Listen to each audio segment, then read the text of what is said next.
What's poppin', everybody? Welcome to Culture Popped Season 2. Why is this on the wrong slide? 30 seconds in, and we're screwing things up. Amateur hour.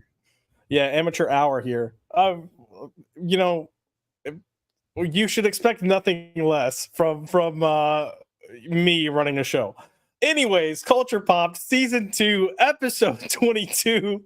We have a lot of stuff to talk about tonight. I'm joined by my main man, Drew. Drew, how's it going, brother?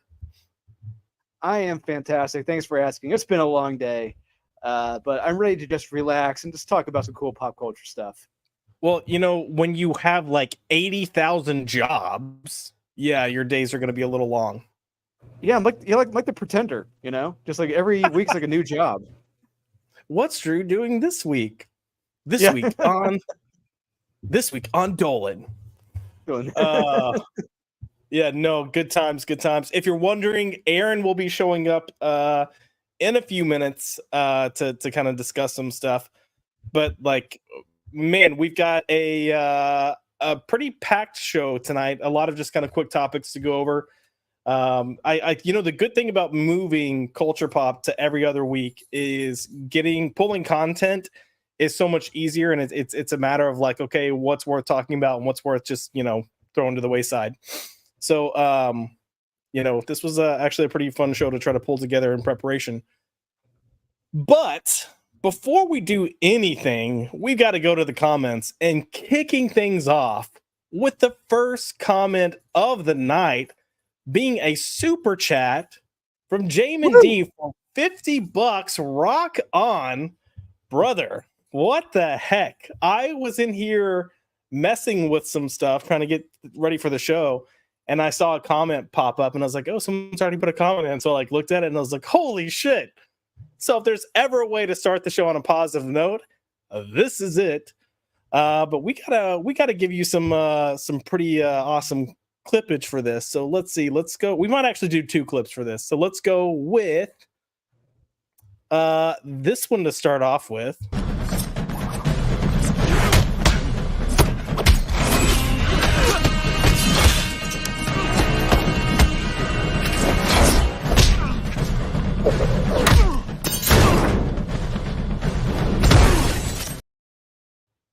Hoorah!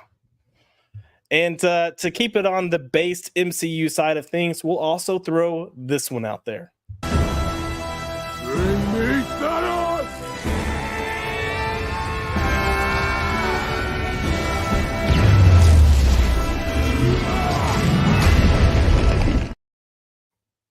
Oh, glory days. It pass you by, glory days. Oh man, well, we're gonna see if we potentially have some Marvel glory days ahead of us as we move into the show a little bit later. But Jaimin, man, dude, I had a rough day, so this really made my day. I appreciate it. But thank you so much. Not even for the sport here, but you're constantly here, you're constantly in the chat, and I mean, you're a member of the channel, so thanks, man. Huge, I guess kudos to me, but huge thanks to you. And we got Maxfield von Priestley in the house going 50. I'll take it. We also have Cajun Corey in the house, my other brother from another mother, potentially, maybe, really, because we were only born a couple of hours apart. Like we're I think there's like a 6-hour difference. So, anything can happen. Who knows? We've got Yuri Volti in the house. Evening, Josh and Drew. What's up, Yuri? We also have the man, Salty Traveling Sea. Thoughts on Batman Full Moon 4-shot and new Sale Loeb last Halloween run? So, Drew, I'm going to turn to you on this because I'm out of the loop with the Batman Full Moon 4-shot. Do you know about this? That is news to me. Batman Full Moon 4-shot. I have not heard anything about that. But as far as the new last Halloween, I know Tim Sale is not involved with that. Tim Sale isn't doing the art because he's dead. It's forget what the artist's name is. I think Matteo Scalera's doing the art on it. I forget who's doing the art. But honestly, when it comes to the last Halloween, when it comes to authors coming back to do the second round for their titles, it doesn't always turn out to be the best. So I'm kind of Right. trepidatious with this. We got everything we needed in the Long Halloween. The story is over. But we'll see. I don't know. Cautiously optimistic. Yeah, I'll have to look into.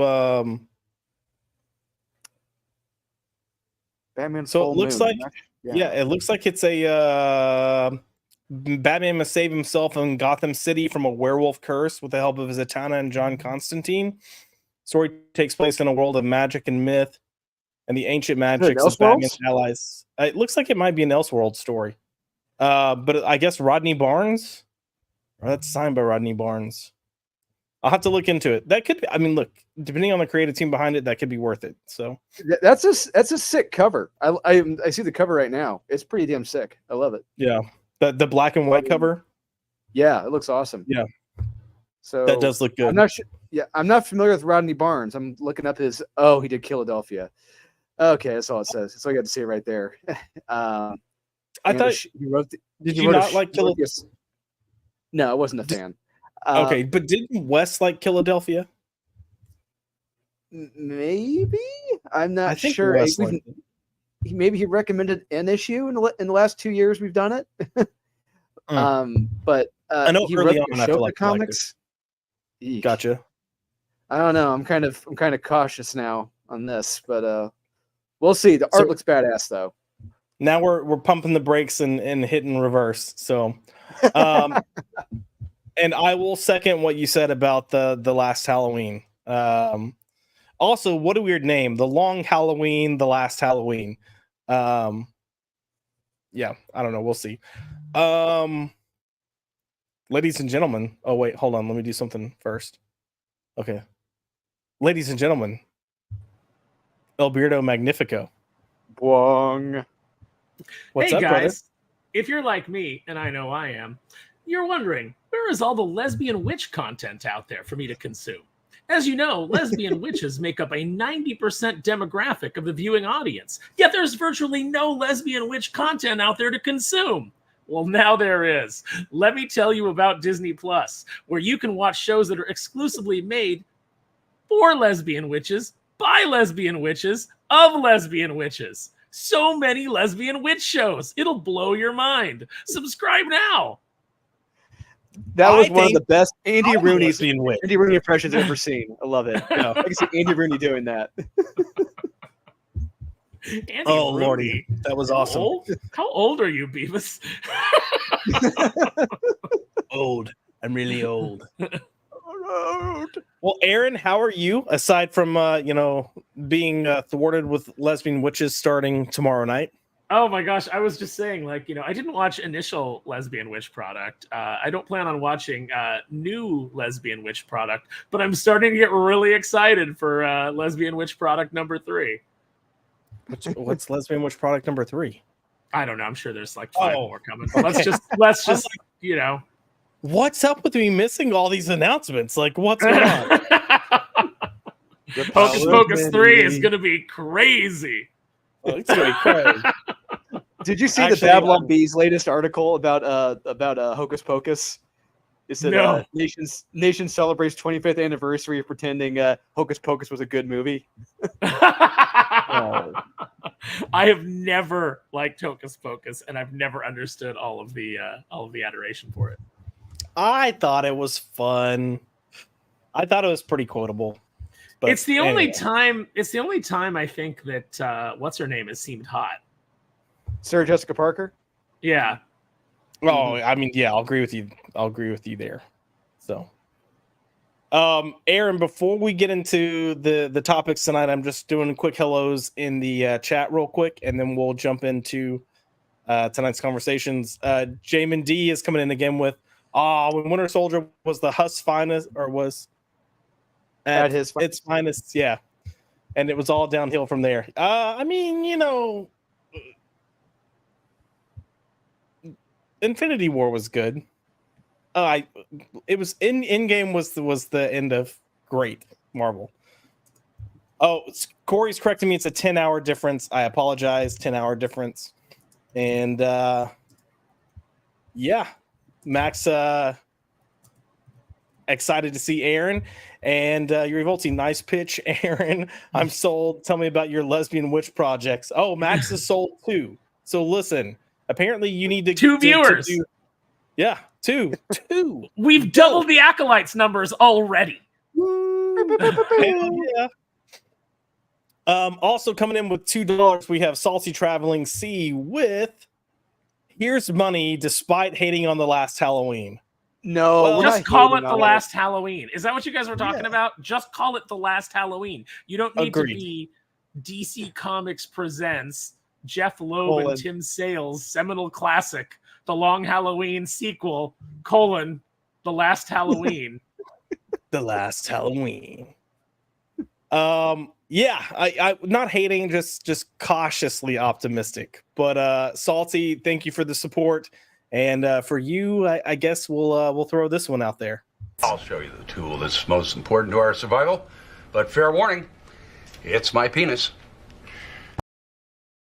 Gotta love Community, man. Gotta love Community. Such a rocky show with so many stops and starts. Oh yeah. Oh, 100%. Well, before we get into tonight's topics, if you missed last week's show, last week we had a special presentation where we announced that the Comic Mint was moving into publishing, and we discussed TCM Press, and TCM Press is going to be launching this October, like a month from now, at New York Comic Con. And they're launching with 3 books, all of which are written by the man right below me, Dolan himself, and Aaron stepping in to do some editing work. So killer teams. And we're not even touching on the artist yet. But just a quick refresher, in case you didn't see the show, you need to go watch the full show. But quick refresher, we've got the first title on the docket, Silent Nights, created by Stephen Finkel and Thiago de Silva, written by Dolan, with interior art by Omar Zaldivar and Luis Zavala. Edited by Murphy from Crowd Control, and who you might recognize from another publisher, and Aaron Sparrow himself. You mean the late publisher? The late R.I.P.D. I'm just sipping my tea over here, okay? I don't know. Would you like to spill some of that tea, sir? No. Okay. I'll leave that to you. Drew, give us a quick rundown. What's this book about in case people missed last week's show, and why should they pick it up or plan to pick it up? Well, this is one of our 3 very different titles. This is our femme fatale, international intrigue, espionage with a dash of AI incorporated in this. You're going to get in the plot, not in the art, not in the writing. Yes, in the plot. And it's pretty much what if Black Widow was a badass again? That's the way I wrote this first issue, and you're going to get it here. It's going to be a kick-ass, sexy comic book if you're in the mood for that. I have read the script and I've seen some of the art, and I will say, yes, it is kick-ass. Yes, it is sexy. Yeah. Aaron's nodding, so I think he agrees. But Aaron, do you want to? There's some kick-ass sexiness going on in this book. Oh yeah.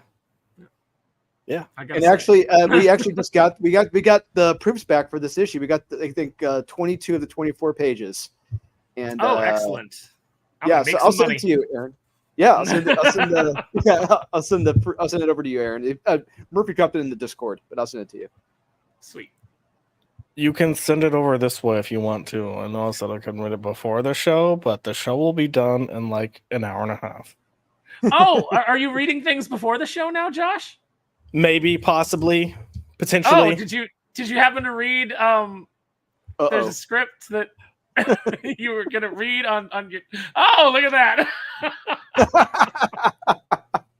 Well, I guess it's just the Aaron and Drew show now. So let's. Baba booey, Howard Stern's penis. Baba booey. Let's get Josh demonetized. Hey, I mean, if you did that, people would probably start talking. No, I'm a terrible human being and a terrible friend and a terrible support system. As long as you're willing to admit that. Yeah, yes, no, I am. Recovery. So yes, yes. First step of recovery is admitting that you have a problem. I have a problem. I'll send you the most recent. I'll send you the most recent version. Yes, please do. I'm sitting my ass down and I'm reading this tonight. I don't give up. All right. I'm tired of feeling bad because I was like, oh shit. The moment I said it, I was like, damn, I didn't even read his book yet. Oh, and don't think I've forgotten you in the chat, Maximilian. Yeah, Max. What's your excuse, Max? Come on. You sit at a desk all day. Plenty of time to hang out with your sister wives and paint your little miniatures. Oh, yeah. On Sunday mornings. We love you, Max. We're just giving you shit. But yeah, I think this is a fun book. I think I can't say this was the first thing I read because that'd be a lie. But Drew kind of sent this a while back. And it was one of the first things that I got to read that I didn't know when it was coming out or what the idea was in terms of publishing it. So super excited to have it so close to I guess just being in people's hands. The second book on the docket is Depths of Valor, and if you watched last week, you'll know that I made the comment to Drew that I thought this was the best thing he's written. Separately, without knowing I'd said this, actually I think he said it before me, but Aaron said, hey, I think this is the best thing you've ever written, and neither one of us had really like any story notes or character notes or anything. But this is an exciting story. So Drew, probably the most unique thing that you've done so far. Go ahead and give us a little rundown of what Depths of Valor is about. Yeah, this was Stephen Finkel's idea. This was originally pitched by him as to be a novel, but it never didn't turn out that way, unfortunately. Or fortunately for us, it turned into a comic book. The story is there's a lot of based on it is based on a true story. It's a what if there was a actual German U-boat that was discovered 60 miles off the coast of New Jersey back in the late 1990s. And what's funny about that is that according to the Nazi Party records, that German U-boat was to have, according to them, had to have been sunk off the coast of Morocco. So how did the German U-boat that was sunk off the coast of Morocco wind up 60 miles from the New Jersey coast and discovered in the 1990s? So yeah, we're going to have a lot of fun with that. We're going to have one foot in fact and the other foot in some fiction. We're going to be exploring what that mission of that U-boat was, as well as if there was a survivor, their family, and yeah, it's going to be a lot of fun and a lot of mystery, a lot of action, and a lot of drama with this book. Aaron, any thoughts that you have on Depths of Valor? When Drew said, "How did the boat get? How did it end up off the coast of? I was so engrossed in it, I almost went. I don't know, Drew. How? Tell us. Tell us how it happened. Oh wait, no, that's the whole point of the book. Don't leave me hanging, you bastard. I am on very little sleep, so if Corey thought I was drunk or insane last time, it could get worse. Oh Lord. Yeah, I think we're all running on very little sleep right now, based on the conversation Drew and I were having prior to starting this show. And last but not least, the third title that's releasing at New York Comic Con is the one, the only, I don't think anyone that watches the show has heard of this, but Unholy Nightmare. Yeah, is this a new thing? Like, is this something you just came up with? Yeah, Jay Bauman and I came up with this the other day. We're just like, Jay and I were talking like, hey, want to do a horror comic? I said, sure, why not? And but yeah, and seriously, Aurelio Mazzara and I came up with this over a year ago, a year and a half, and sure enough, we're going to be fulfilling this actually on the 28th. September 28th, we are going to be fulfilling this book. Going to be on the customer's hands. We sent the final notes from Aaron Sparrow here, the editor, onto Murphy to touch it up a little bit. Then it's going to print. But yeah, after that, it's in the backer's hands. That way, by the time New York Comic Con comes out, everyone should be able to get the full issue of Unholy Nightmare. There with the cover by Nate Watson. And this is our superhero horror comic. So as you can see, 3 different comics, 3 different stories. And Aaron has his hands in all 3 of them. I do. That sounds scandalous. Lovingly. Oh. Not in a Neil Gaiman kind of way. Okay. Oh. Too soon? No, Allegedly. never. Allegedly. Yeah. Look, Aaron is groping each of the stories to make sure they're at their best. That's all. That's all. That's right. That's all. Allegedly. Sometimes when I'm on Adderall, I get a little crazy, and I just start editing stories, and I start molding them, and just really like just getting a hold of them and kind of caressing them into it. And then more of a Bob Barker, Richard Dawson, love. Oh yes, kind of way. Yeah. He makes sure the story is nice and supple, and then he hands it back to you. Whenever I hear Richard Dawson, I just always remember The Running Man, and I just always think, who loves you and who do you love? I see him doing that every single time. I just always think of Family Feud, man. I always think of John Aston on European Vacation parodying him and making out with each family member. Even as a kid, I thought that was weird. That like he's just walking up and kissing people on the lips. Like every woman, he's kissing them on the lips. I was like, you just met them. Yeah, well, why not? That's how herpes is spread. Yeah, so all three titles again releasing at New York Comic Con, roughly a month away. There's a link to the full show discussing more details of each of these books. Go check it out if you haven't already. And in that show, there's a link to the actual website because they will be releasing very select units before New York Comic Con. So if you're not going to New York Comic Con, there is a small window of opportunity that you can slip in to get these issues. So you'll want to stay tuned. Drew, I don't know if you want to say more on that real quick, but yeah. So each cover you've seen here for Unholy Nightmare, Depths of Valor, and Silent Nights, each copy is limited to 100 copies, period. That's it. We're doing our pre-sale for only 20 copies each for each title. So as soon as that goes up, as soon as that gets available, and as soon as that's blasted out to all the Comic Mint backers, customers over time, you better jump in on this because they may be sold out pretty quickly. It's going to be a pretty rare edition of this. Yeah. Heck yeah. Real quick, I do want to hit some of the comments. Aaron dropped a comment before we started talking about the book, so that Kneel Before Doomface is now a lesbian witch anthology. You heard it here. Breaking news, folks. And you've got one fan. You had me at lesbians. Okay, I know. There we go. Hey, you see the way the wind is blowing. You see the way the entertainment's going, and you got to be like right on the, right on. You got to just as that wave breaks, you got to be in that pocket. So, I think that the lesbian witch thing, obviously, it's huge. Obviously, the Acolyte posted big numbers. I expect Agatha's going to do the same. I expect we're all going to be talking about it as we sip out of our Joe Locke collector cups from Taco Bell. I think that it's going to be good. I can't wait to have my Joe Locke collector cup and a case of diarrhea. That's right. He's a collector cup and you're not. So, oh, that's true. Well, now that I'm sad, my feelings are hurt. I guess I'm just going to read this next comment. We have Nosferatu in the house. Damn, we got the big sex machine Aaron back in this bitch. Hold on, I gotta do this. We gotta pull. There you go. Look at that big sex machine.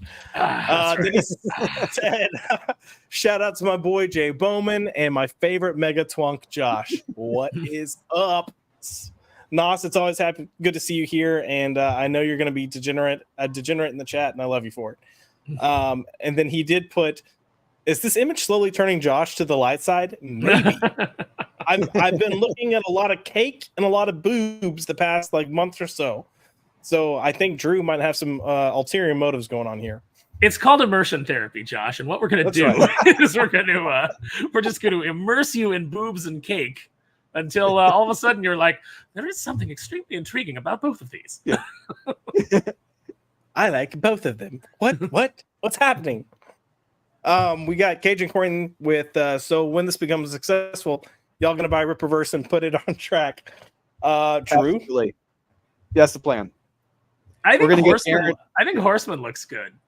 Yeah, it does. Honestly, that's the first one where I'm legitimately excited for. That little animation clip looked good. That was great, right? I was really impressed with that. And it's Chuck Dixon doing street level stuff, which he excels at. Perfect. So I'm intrigued by that one. But yeah, no, I would. If I'm not gonna lie, if Ripperverse called me up and they were like, "Hey man, do you want to help us with editorial and shaping this and kind of keeping track of everything and drawing all the little connections and whatnot," I would do it because I think that they would benefit from it. 100%. Yeah, if you're not fixing X-Men, like Zaxx is requesting, then maybe Ripiverse. That was pretty good. I've come up twice on 2 Zaxx videos. People were telling me one him saying that Tom Freeborn, if you're not going to do your job, just hire Aaron Sparrow to do it. Basically, was kind of like what it came down to.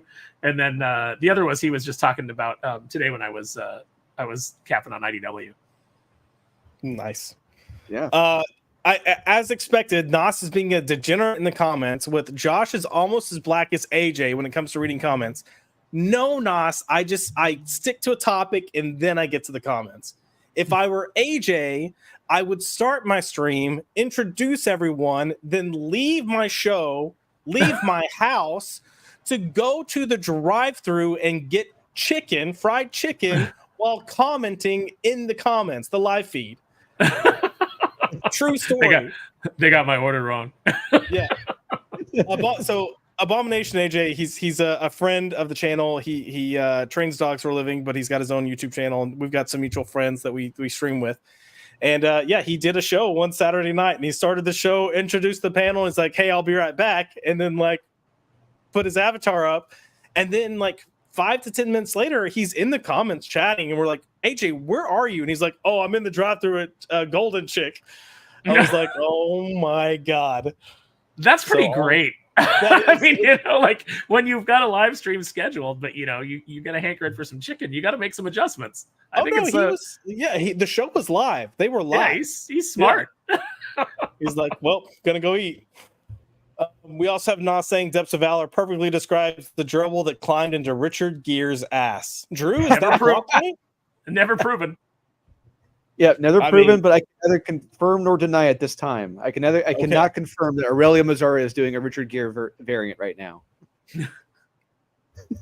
We do have Flaccid Phoenix in the house. What's up, brother? He said, "Don't ask questions about the USS Liberty. Don't ask questions." Okay, I won't. We won't. Nope. Oh, okay, Don.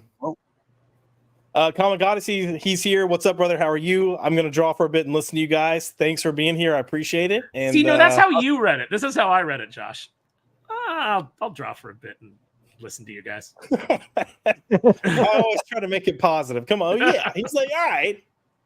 I'll allow it. This will entertain me. I'll put this on for background noise. It's still positive, but 100%. It's just I don't know. I always go with the more self-deprecating.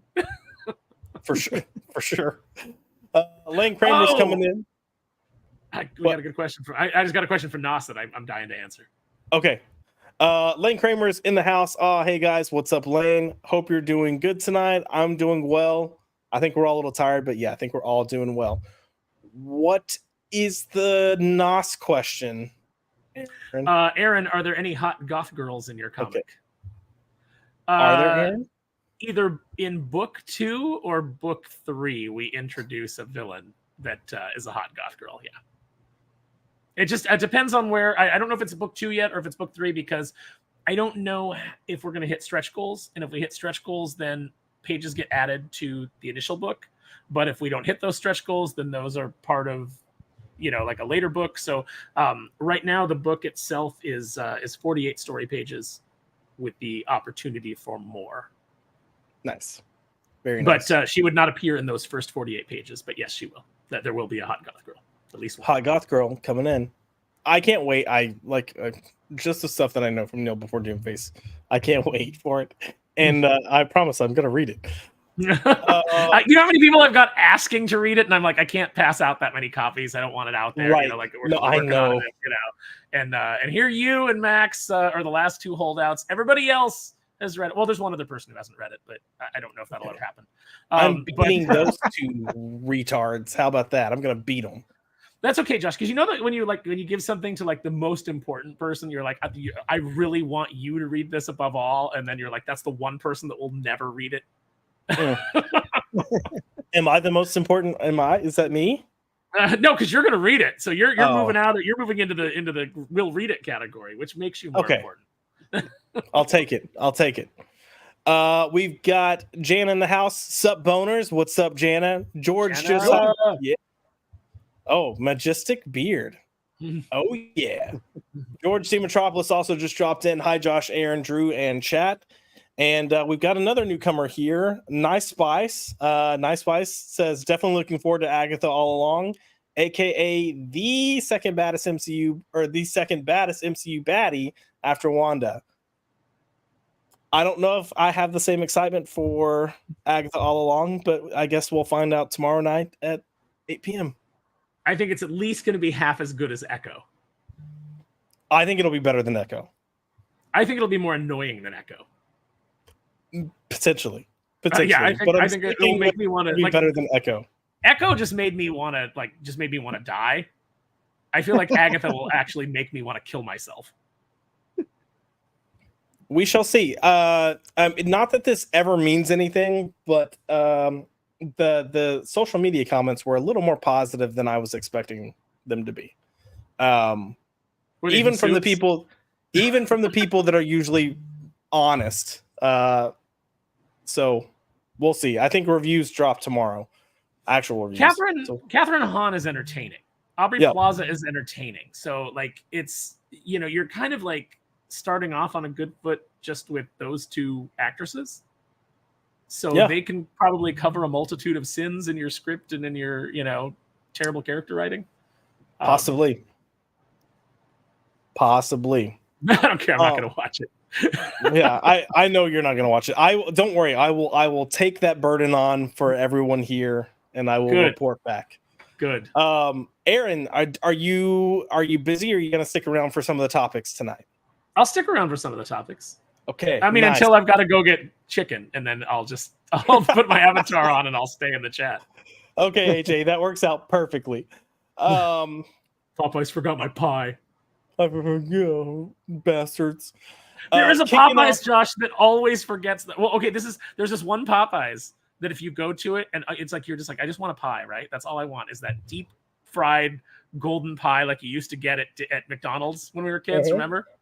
Popeye still has that. So every now and then you get a hankering for it and you go and you get it, and I'm like, all right, I'm going to have sugar one day this week.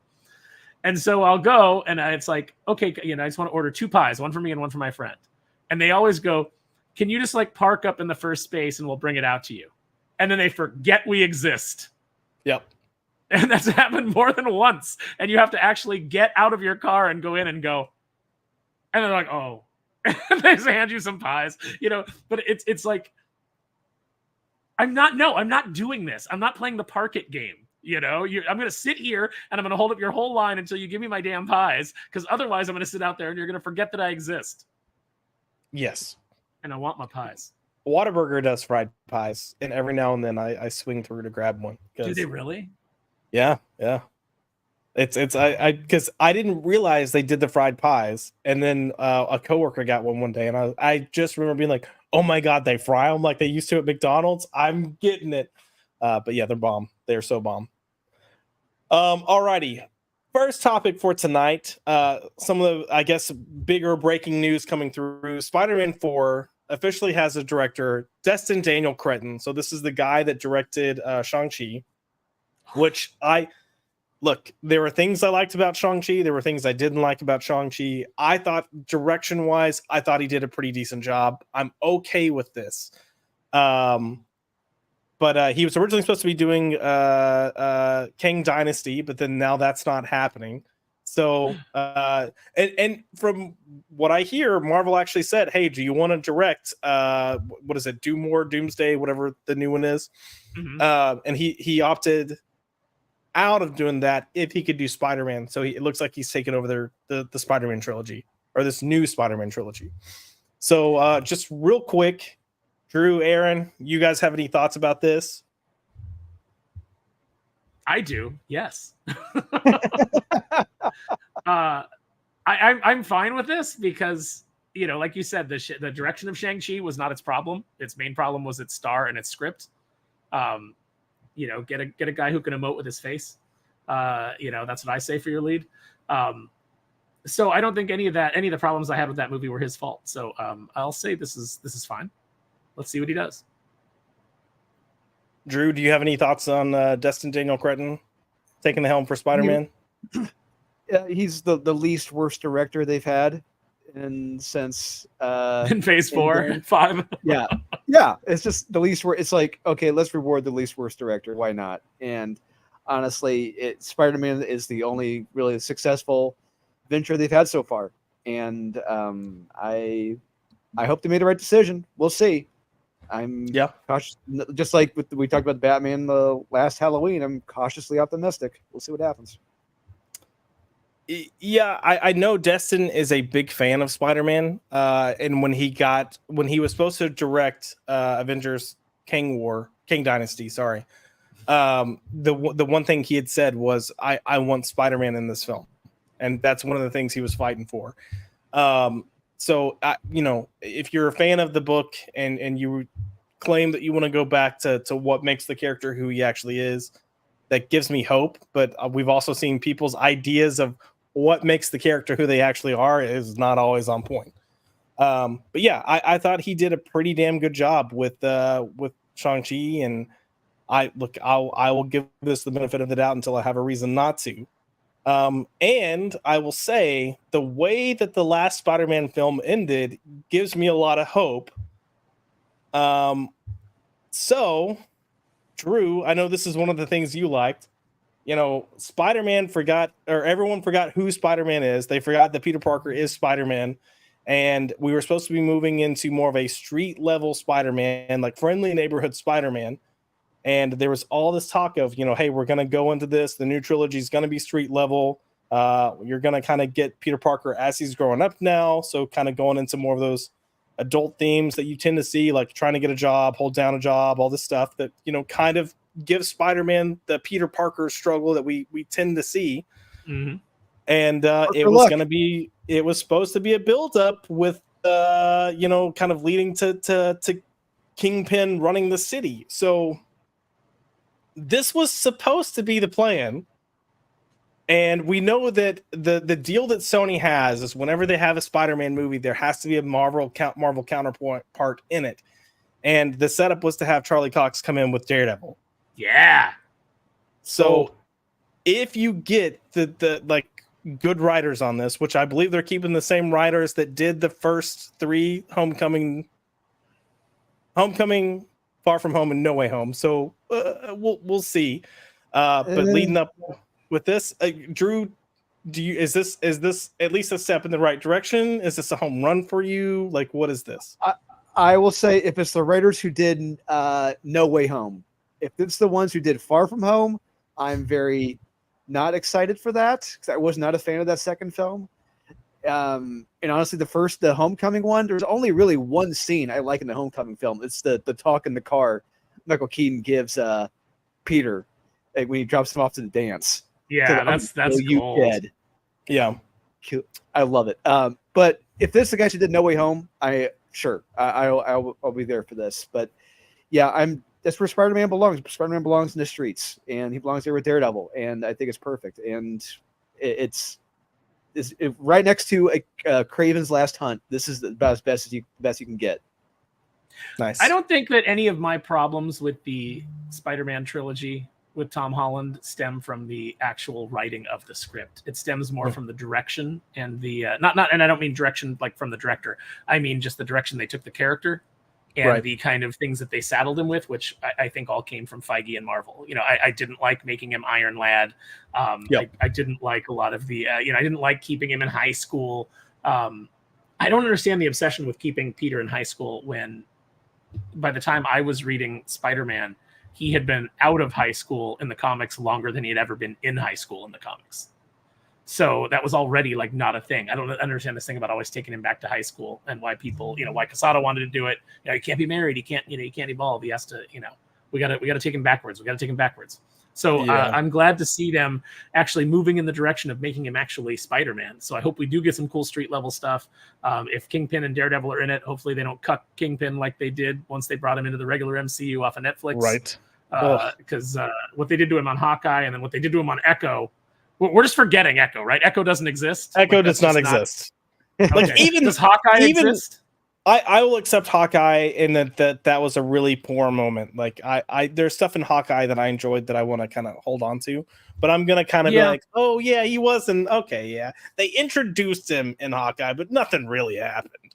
If he was gone during the blip and he's building himself back up, and I hate the fact that they call it the blip. The blip. I hate that. I hate the cutesy, but I don't know what else to call it because, the snap. Let's call it that. You could get me in the theater for this. Sweet. So I was also really excited for this. However, it looks like Sony is gonna Sony, and they threw a hissy fit, and kind of went to war with Marvel about like, well, we want to do this instead, and if you're not on board, then you just won't have Spider-Man movies. So instead of getting the street level story that we were kind of promised, it looks like instead we are getting another multiverse story. Oh, for God. So I will say it looks like this will not be a trilogy of a multiverse. It looks like it will be one film, and for a couple of reasons. So one, the next Spider-Man 4 is dropping right between the two Avengers movies. So you're going to have Avengers Doomsday or Doom War or whatever the hell they're calling it, Spider-Man 4, and then Avengers Secret Wars. So why didn't they just do the Kang Dynasty logo and then just have the Doom logo slowly like burn out, and so burn out the Kang and appear in its place? So it's the Doom Dynasty. That would have been awesome. But yeah, so it looks like instead they're gonna do a Venom type story for this film that may or may not have Tom Hardy. Sony is pushing the hell out of Tom Hardy. They've been pushing Tom Hardy to be in one of these. Feige kind of it's not gonna work. It's not gonna work. I agree. What I will say I'm okay with is this gives you the chance to introduce the symbiote into this universe, kind of like they did in the comics, because you're gonna get it going into Secret Wars. Why do we keep doing the same story again? Like, are we going to get X-Men and we're going to do Dark Phoenix again within 2 movies? Like, we're going to be like rushing right back. Why? There is so many different stories to tell with Spider-Man. There's so many stories that have been told over the years. Why do we always go back to like the same 3? Yeah, I don't know. I mean, I guess it's arrogance, and people are like, well, we're finally going to get it right this time, which... it's already wrong. It's already wrong because Tom Hardy's Venom does not fit with Tom Holland's Spider-Man. That Venom and that Spider-Man do not go together. Agreed. I agree. Tom Hardy's Venom sucks. Yes, thank you. I hate it too. Yeah. So look, none of this is Petty. Sony be like, it's Morbin time. Oh Lord. Oh, he's also coming in with, have you ever heard the definition of insanity? I mean, pretty much. But look, none of this is confirmed specifically, but it does look like this is the direction they're going to go. And then after Secret Wars, we will get the Spider-Man street level trilogy.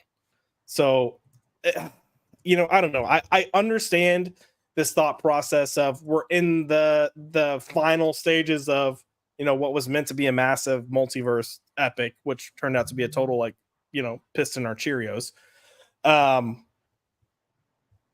not on board with Tom Hardy coming in. I'm okay if this is how you introduce the symbiote into this universe and have it play a part, I guess. I'll watch Tom Holland with the black suit. Why not? I guess, maybe, possibly. And then go on to Secret Wars with it. I don't know. I think. Speaking of Secret Wars and not the movies, did you see that they're releasing a line of Secret Wars Marvel Legends figures? Interesting. On like a Secret Wars card, and they come with the little lenticular shield like the original Secret Wars figures did, but they're Marvel Legends. Huh. We're finally getting Titania, baby. I'm so psyched. I'm so Titania. Psyched. Oh yeah, I've never wanted anything more. My absorbing man has been standing there forever by himself. Just by myself. Don't wanna be. At least one of us should have. At least one of us should have companionship. Oh yeah, yeah. I mean, sure, why not? One of us needs it. Yeah, Drew. Is this something you want to see, or do you think this is a mistake and they should just go a street level? Go street level. I'm checked out. Honestly, I didn't even see the second Venom film. I didn't want to see it. I just don't care. The first one, yeah, I didn't care for it. Honestly, I saw it once. Didn't need to see it again. This I really, as soon as they said Noel, I'm like, I'm fucking done. I'm checked out. Yeah. I honestly don't care. I do not care. I don't care if the venomized horse, whatever. What they fucking do. I don't care. Yeah, I agree. I'm all on board. I think the smarter move is going street level. I think that's what most people want. I think a lot of people had a very positive reaction to that post-credit scene where he was in his own apartment with his own like handmade spider suit and slipped out to go help people on the streets of New York. It was the best ending, period. It was perfect. It was like, oh, we wiped the slate clean of all the things that I don't like. And Pretty now much. we're just going to get down to Spider-Man business. Oh, yeah. Yeah. I have a question, though. Josh. Okay. So the spell erases everybody's memory of Peter Parker and Spider-Man, right? People don't remember. People remember Spider-Man, but no one remembers that Peter Parker is Spider-Man. And his friends don't even remember that he exists. Yes. Like, no one knows Peter Parker. What happened to Flash Thompson's book about him? Well, it wasn't Flash Thompson's book about Spider-Man. Yes, it was about Spider-Man, but it was also about his friendship with Peter Parker, who is Spider-Man. Remember, that was what that Flash kid wrote. And then there's all the video footage, and there's all the tweets and stuff that would be out there. Does the spell just make? Do they still exist, and everybody just forgets about them the second they read them? So even if like you're on X and you're scrolling back through your things, and you're like, "Holy shit, Peter Parker is Spider-Man!" Oh, look at that cute dog. Oh my gosh. Oh, like, do you just forget immediately? Like, is it still out there? Does he have a social security number? What's happening? I don't like. Yeah. It's a convenient out, but it creates some more questions that they'll never answer. Yeah, I can't answer that. This is one of those areas where they wrote themselves into a corner and have fun with it. Maybe, I guess, I don't know. Good luck. But yeah, I think the general consensus is no multiverse story, please. I think everyone's ready to move on. And I don't blame you one bit. We do have Zaxx in the house. Joshy. Oh, what's up, Zaxx? Hello. Nice to see you here tonight. And we also have Mrs. Sassy Sasquatch popping in with, hey, gays. Hey, Sassy. Hey. Zaxx and Sassy both have great shows. Sassy does a Sunday show that's awesome. Zaxx has a show on Wednesday night when he gets a panel of people to talk about what's good. And you should go check them out. And I was on Sassy's husband show, Cannoli Sasquatch, last night, and we talked about the movie Warrior, which is a freaking great film. Speaking of, Tom Hardy. But we also have Jana coming in with, just like communism, it wasn't done the right way before, they'll do it right. I mean, that seems to track. And the shit's in the goalpost. Yeah, it always works. Yeah. And then she also came in with, I know Parker's Peter. Ooh, that might be for the late night show. So I don't know what's going on there. All right, moving on to the next topic that is not Spider-Man 4, but potentially really good news is Marvel is fast-tracking Thor 5, which after Thor Love and Thunder, I was not excited about. And we now know that Chris Hemsworth from like a few months back wants to do something that's a little more serious and a little more brutal, but it looks like we might have a director attached to it. And it could potentially be George Miller coming in to direct Thor 5. Now you had my interest, but now you have my attention. Yes. So this seems to stem from when they worked together on Furiosa. Chris Hemsworth had a great time working with George and said he would love to work for him again, work for him again. And George said, I will do anything if Chris Hemsworth is doing it. And Chris Hemsworth has apparently approached George to say, I want you to direct Thor 5. And they have that's what I say. That's what I say about Hemsworth too. I will do anything if Chris Hemsworth is doing it. Yeah. So they have approached Marvel to say this is what we want to do, and if that's the case, I'm on board. I am too. I'm there. I'm I there. want a serious Thor movie. Yep. No more this Love and Thunder horse shit.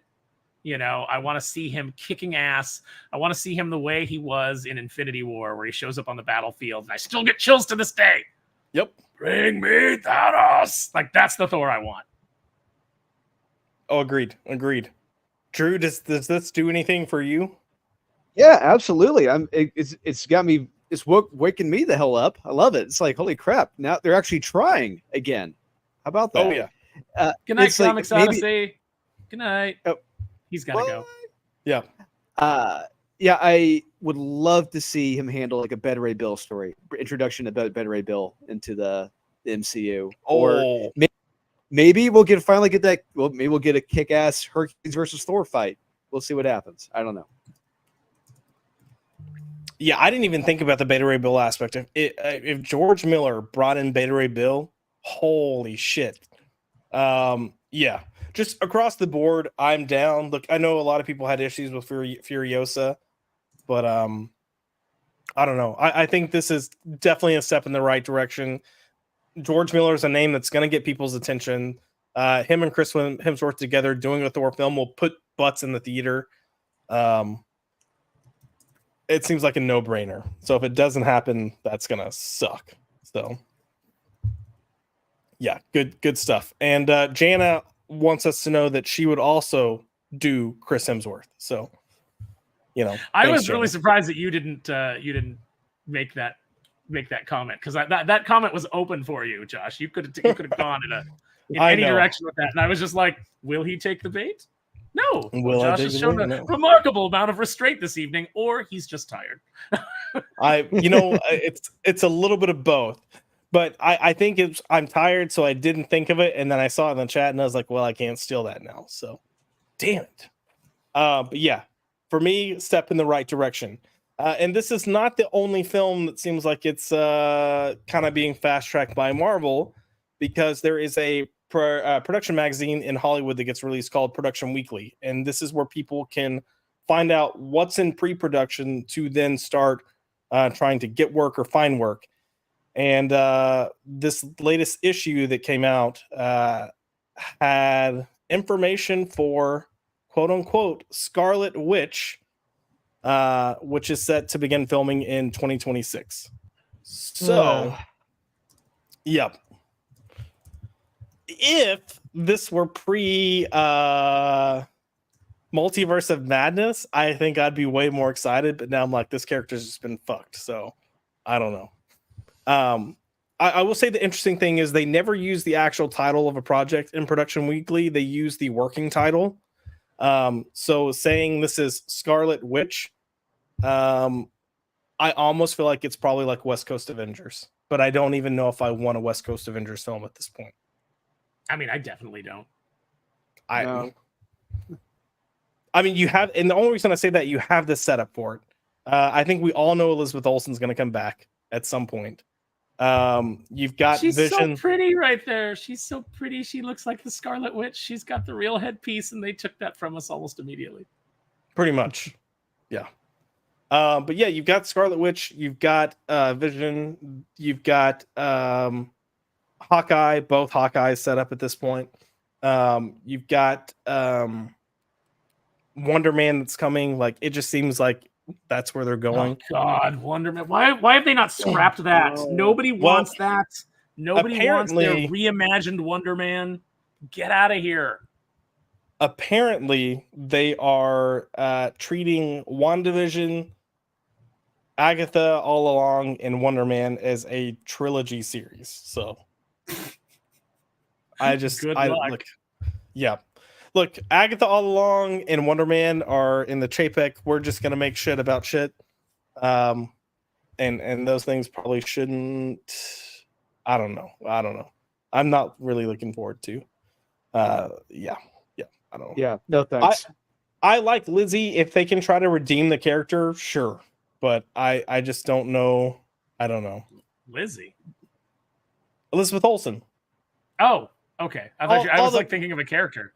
I didn't know that you and her were on that. I didn't know you and her were tight like that. All the Whoa, cool on kids call her nickname Lizzie. basis. Like she says, you're not a friend unless you call me Lizzie. No, I like her and I like what she does with the character, but I think a lot of good grace has been lost since Multiverse of Madness. So they have some repair work to do. Which brings us to, which we already kind of talked about, Agatha All Along debuts tomorrow night. And we know that Aaron is going to be sitting in front of his TV at 6 p.m. Pacific time, legs crossed, bowl of popcorn, and a Capri Sun ready to watch this lesbian witch extravaganza. Ooh, I want popcorn and a Capri Sun. You really, but I don't want this lesbian witch show. I will be on a stream with Drew tomorrow, I believe. So I think I've got that on my calendars. I'm afraid I'm going to go ahead and miss Agatha. Yep. Well, I promise, guys, I will be watching. I will let viewers. I'll let you decide how you want me to discuss it. We can wait a full week and I'll cover each episode on Tuesday night streams, or I might just do a quick live and share some thoughts and go from there solo. So whatever you want, just let me know. Maybe we'll just come over afterwards and we'll just, jump onto the stream and derail it like we always do. Oh, yeah. I mean, that's what makes these streams fun. So not as excited about this, but I will be tuning in just to see what happens. And the other thing debuting this week, which I think kind of was forgotten about for the longest time, is Penguin. So Penguin debuts on Thursday on Max, and reviews for this have come out, and it's very interesting. It's like a mixed bag, but what I'm hearing is it's very slow. It is nothing but a character drama. It doesn't really lean into Gotham in terms of the Bat characters at all. Good. Yeah, and that if you stick with it through its 8 episodes, it pays off. But if you drop out like 3 episodes in, you're gonna be like, this is the most boring show and nothing's happening. So it's one of those things, like, I don't know how to feel about that. Yeah. I hated this movie. I did not like the Batman. I thought it was boring and predictable and dark, like AVP Requiem dark. And I was like, look, I know Gotham is seedy, but like nobody here, there's like 3 light bulbs in the entire town. Really? That's it. So I did not enjoy this, but I enjoyed Colin Farrell's performance, and just the fact that is Colin Farrell, like that I'm looking at right now, still blows my mind. What an amazing makeup job, and his performance was great, and I liked him as the Penguin, and I'm interested in checking out this show, even though I did not like the universe that it's set in. Yeah, he's supposed to be excellent in this, and people aren't giving plot points away, but the people that have said, like, hey, if you stick with us to the end, it really pays off for you. Every single person has said this is probably the most despicable comic book villain you're gonna see. They feel like he is the just grittiest, worst villain. At worst, as in like the stuff that he does, not that it's a bad depiction. And that they really push limits here. So I want to see if that's the case, or if this is just a bunch of blue-haired people that think he's doing bad things. I don't know. Drew, you also didn't like the Batman, but is this something you'll check out or maybe binge? Or no, I'm not checking. No. I like Aaron said, yeah. I honestly, I hated the Batman film. I will never ever rewatch it.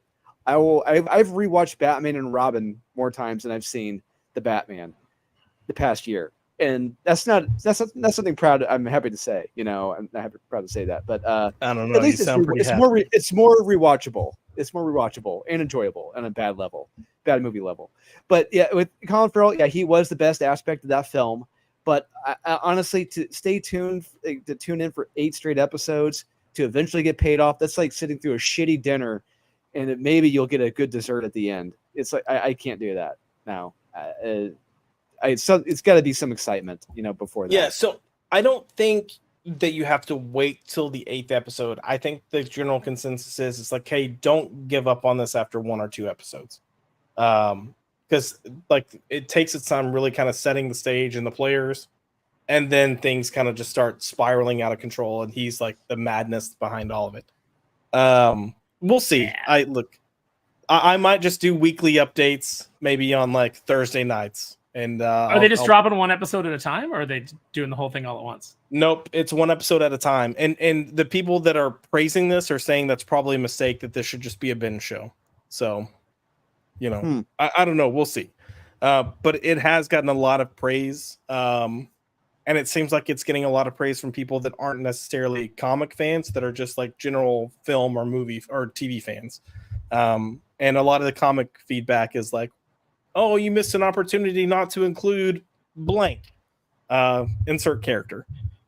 So, who knows? But that is all for film and TV stuff. I didn't put my segue here, but we're going to move to comics now, because we may or may not have news on some absolute Batman plot points. And, oof. Drew, I already was not excited for this. I mean, the design of this is not great. Scott Snyder, I know he gets a lot of love and a lot of too much praise from people because of Court of the Owls, because of Black Mirror, but I think there's so much other stuff that he's done that warrants like, I don't know. And we already kind of went through discussing how Bruce Wayne himself is different. So he's not going to be rich. He's going to be this huge, like hulking 6'2", I don't know, like 300 and something pounds. I don't know, whatever it was. City engineer. And I'm just picturing Ogre from Revenge of the Nerds. He's Ogre from Revenge of the Nerds. That's who he's going to be. Practically. We are going to have an Alfred, but he's not going to be a butler. He's going to be like MI6 and kind of separate from what we know him to be. We've already seen pictures of what they're doing for the first villain, Black Mask, but we're getting other details that some of the changes is Batman Bruce may not have lost both of his parents. It looks like his mom survived. Is this shocking you, Drew? Is this going to make you go, oh my God, I have to read this now? No, it's pushing me even further away from this. It really, even more so now, it begs the question why a city engineer would put on a bat costume if he does have, an emotional. It's not a bat costume. It's not a bat costume. Okay, first of all, he was sitting in his living room and he was thinking that criminals are a superstitious and cowardly lot, and what can he do to strike fear into the hearts of them? And then a baby threw a rectangle block through his window, and he said, "I shall become a rectangle." Rectangle man with pointy things. You see, I was thinking he was at home and there was like a BLM ride, and someone threw a brick into his apartment window, and he's like, "That's it. I'll be a brick. I'll be a rectangle man." There we go. Yeah. Sweet brick. Yeah, I don't know. I mean, maybe if we get a Martha moment where Superman and Batman are fighting and they say Martha, and then they're like, why did you say that name? Like, because that's deep. And I don't think a lot of people would understand how deep that is, but that's deep. So I would have loved it if the Zack Snyder cut, when they're all facing down with Darkseid through the boom tube, if Darkseid, would have said about Steppenwolf, but that was my mother, Martha. And immediately Batman, no, why do you say the name? Yep, masterpiece. It could have been a masterpiece. Zack Snyder is a storytelling genius, and I think we all need to recognize the depth that man has, and his deep understanding of character and how to make connections that matter and that make the audience feel things. Yeah. Agreed. Sucker Punch was perfection. Oh, stop! Please stop. I wanted to like Sucker Punch so much. I mean, I did too, but it just wasn't good. This is not the only news that we have coming out or going into Absolute Batman. So aside from Martha Wayne still being around, having survived the gunshot or however that's going to play out, James Gordon is actually the mayor. Apparently, he's not going to be a cop, so he's going to be the mayor. And what if James Gordon had a different job? That's interesting, right? What? I mean, what if he was the head of the sanitation department? Would that get you to read the book? I feel like the last 10 years has been nothing but what if James Gordon was blank? Because you had, what if James Gordon was Batman, and you got it. And what if James Gordon got fired, and then you got it. And you're like, what if James Gordon was retired, and you got it. What if James Gordon was black? Yeah. What if James Gordon was unemployed and kept walking into the police station, telling the police department what to do? We're getting that right now. That's been interesting. We are getting that right now. What if James Gordon was unemployed and at home, just in his bathrobe, unshaven, trying to fix a radio that wasn't broken and depressed? What about that? Give it to me. Give it to me now.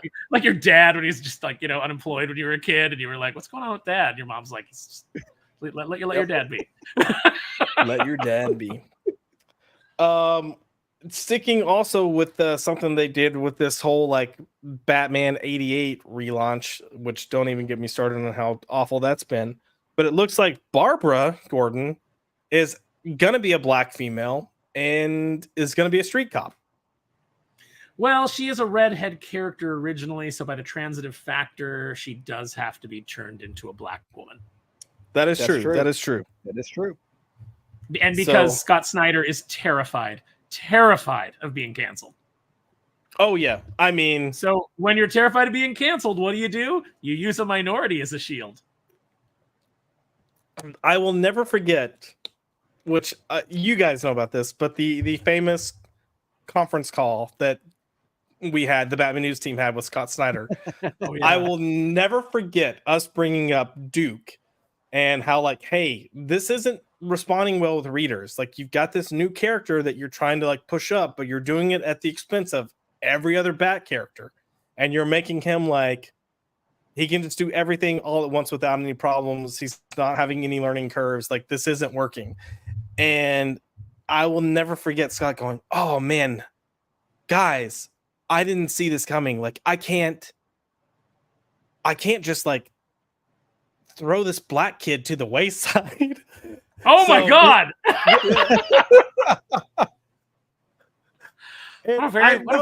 What a very poor choice of words. I know how he meant it. I know how he meant it. That there's no way. Like, the editorial is pushing, right? So you can't just go like, yeah, this isn't working, and throw it to the side. Okay, can I see that and raise you a Mark Waid story? Oh my God, do it. Go. Oh. Okay. When I was working at Boom, and he was doing Irredeemable, he introduced a Mr. Terrific type character. Is the best way to describe him for people who didn't read that run, but just like, let's just say a very, very smart black character. And he came into the office and I said to him, oh, hey, I read the new Irredeemable. I really like the new character. And he goes, just over explaining, he could have just said thank you, but he goes, oh, thanks. Yeah, I originally I kind of like thought he would be like a Luke Cage type, but then I realized I can't write street, so I just went against type and I made him the smartest character in the room. And I went, like, I'm sorry, what? Come again? You went against what? What? I didn't even bring his race into the conversation. Why are you? I will say, to be fair, I have said plenty of things without meaning to, where I'm like, insert foot into mouth. But yeah, rough. Went against type. Wow. Because if a black character isn't street, what are they? I'm not answering that. I'm not saying a word.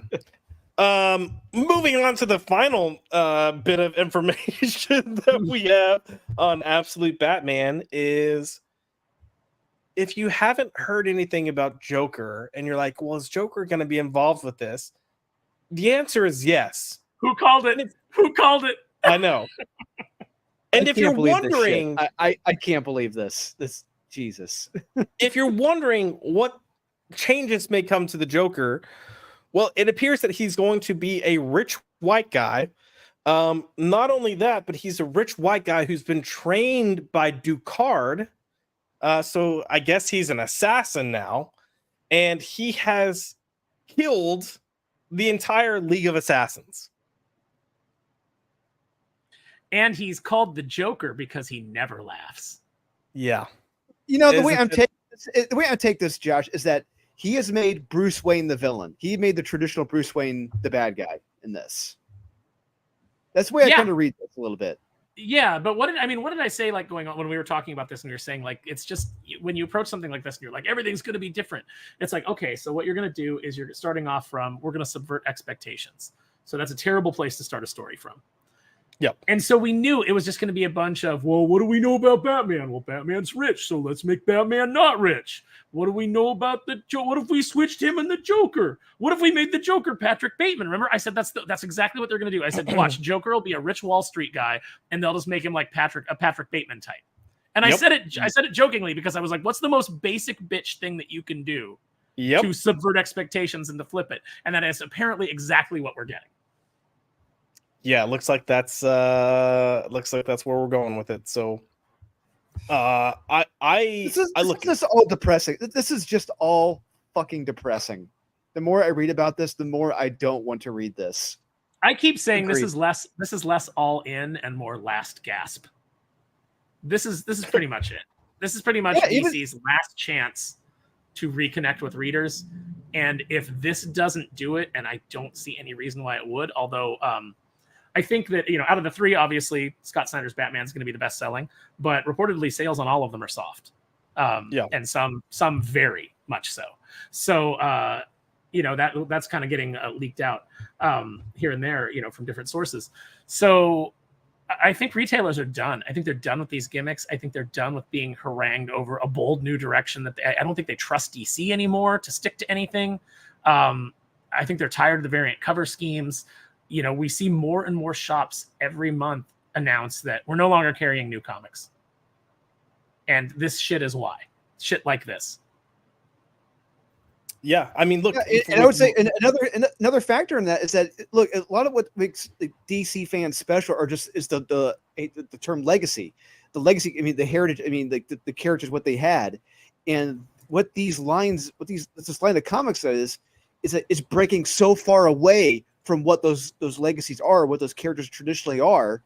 It's like, no, they're not going to be there for this. I'm not going to be there for this. Those characters who love who Superman is, who Batman is, who Wonder Woman is, who the Flash is, this is not them.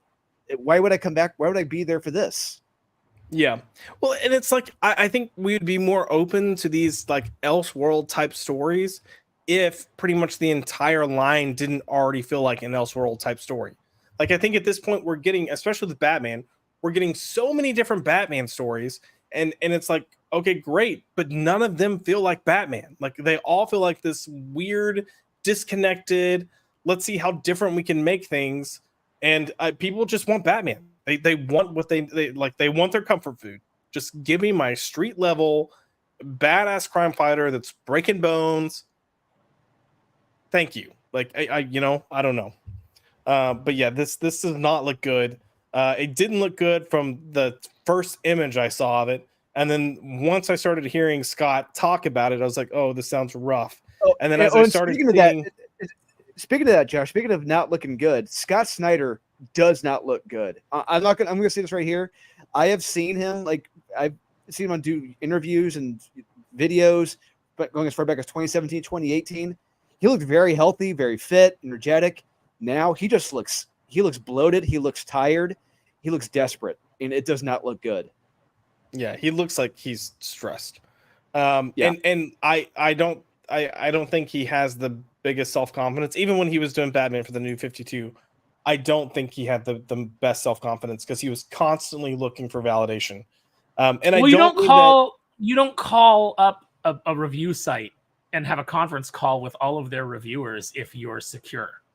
Agreed. That's raging insecurity. It's like if you get a bad review, you go, it's like I've gotten bad reviews, not many because I'm good, but every now and then you get a bad review and you go, oh, hey, sorry, it didn't work for you, and you move on because you're never going to please everybody, and if that's your goal, you're insane. The best thing that you can do is try to please the largest margin of readers that you can, and know that there's always some that aren't going to like it for whatever reason.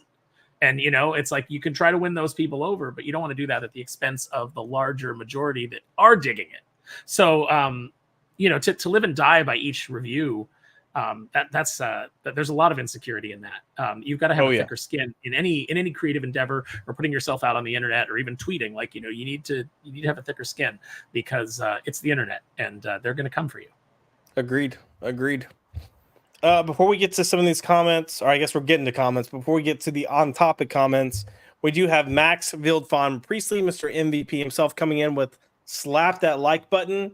Slap the like button as if it is your date and you are Jonathan Majors. Oh. Too soon? No, never. Look, I will say we have 149 people watching between Twitter and YouTube. So if you're on the Twitter side of things, where I tend to get more of my audience, hop on over to YouTube, hit the like button. That'll help me out tremendously, and I will appreciate it forever. But yeah, thank you, Max, for coming in to drop that support.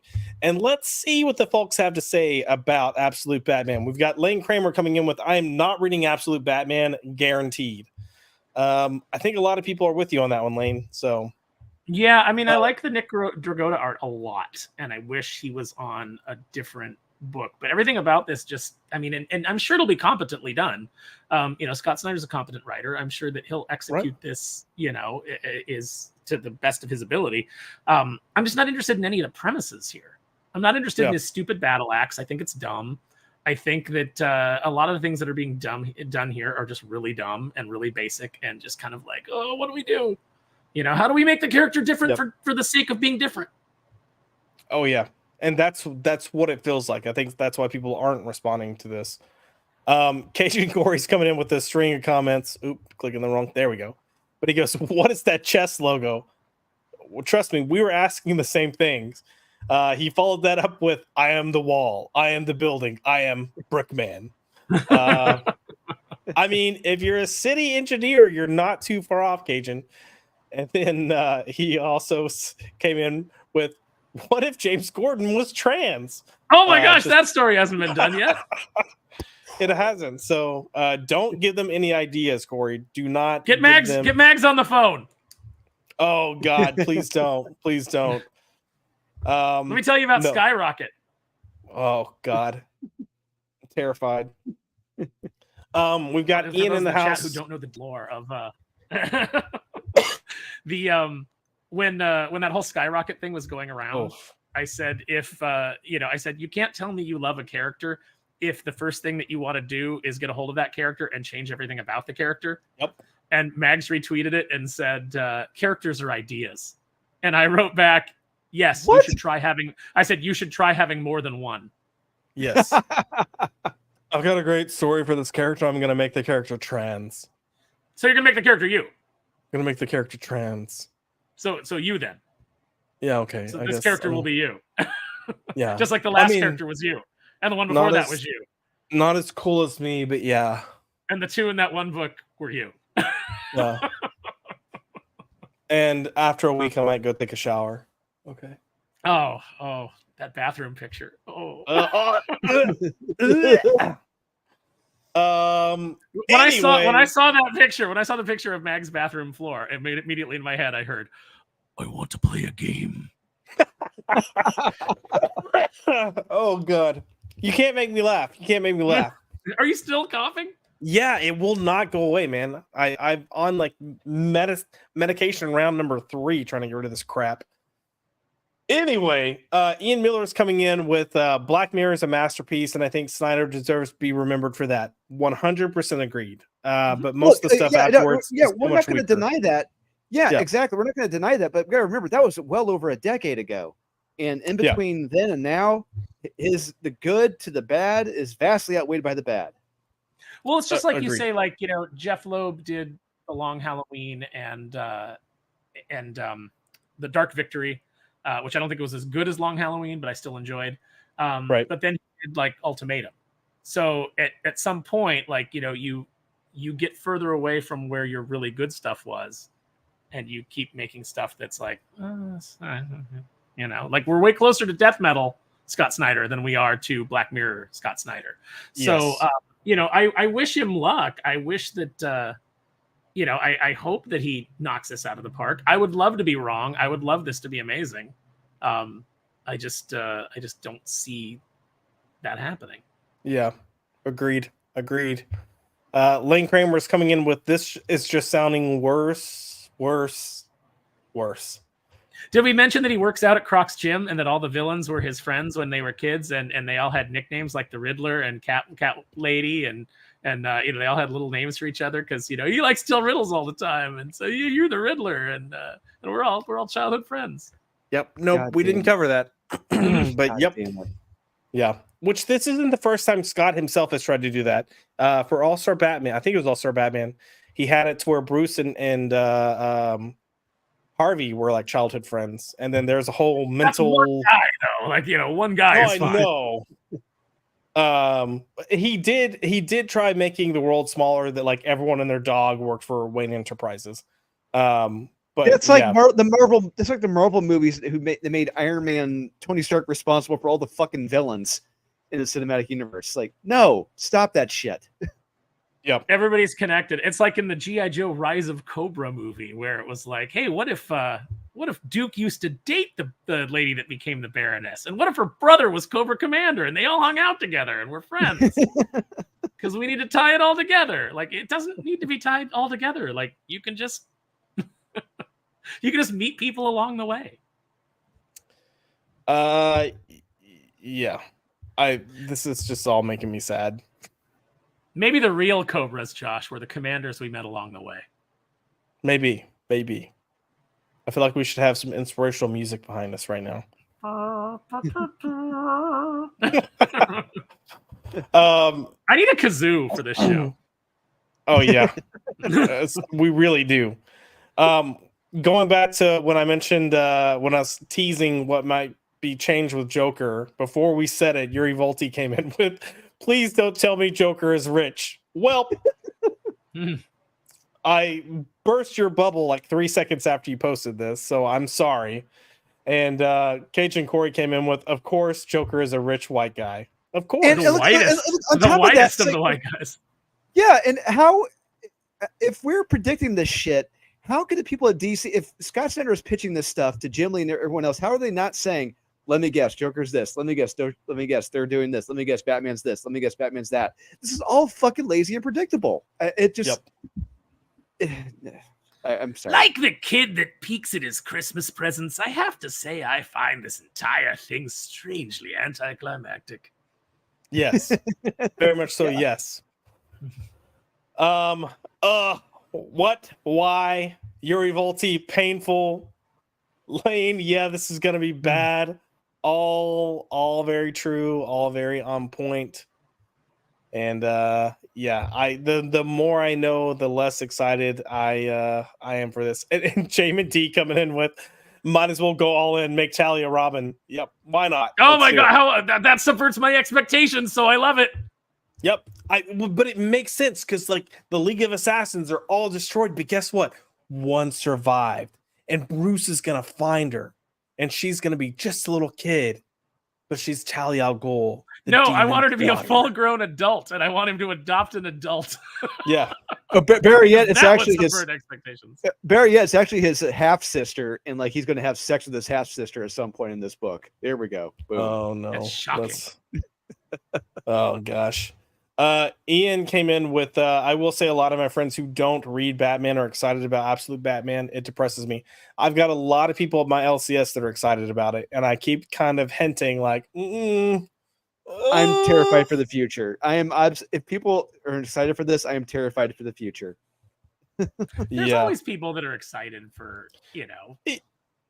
Look, I can understand people thinking like, all right, it's going to be Scott Snyder. He's a reliable storyteller.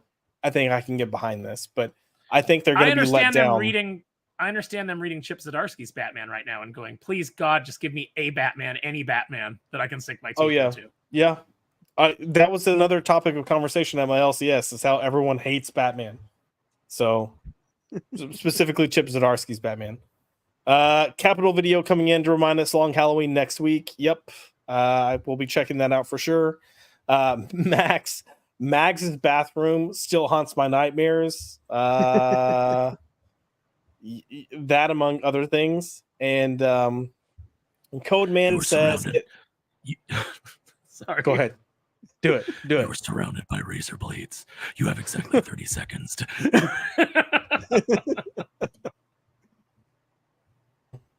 Yeah, how about no? Breen is Actually, here. The Breen. The Breen. razor blades might be more welcoming than Mags's bathroom. But Codeman put, it seems like they purposely do things to make readers want to check out, look at Batman the Animated Series for an alternate retelling of Batman. Yeah. Nick Lowe definitely does that. He fantagonizes like you wouldn't believe. I mean, even in the letter column, like dissing some guy now that's like, hey, we don't want any of this. And he's like, bold of you to say that you speak for the millions of Spider-Man readers. And I'm like, how many millions of copies are you guys selling every month over there of ASM right now, Nick? For all those millions that he's speaking for? He's speaking for a lot of people that have left, including me. Yeah. Yeah. Yeah, we're gonna get ready to move on. I do want to hit two people real quick. Oh my gosh, why is my mouse not working?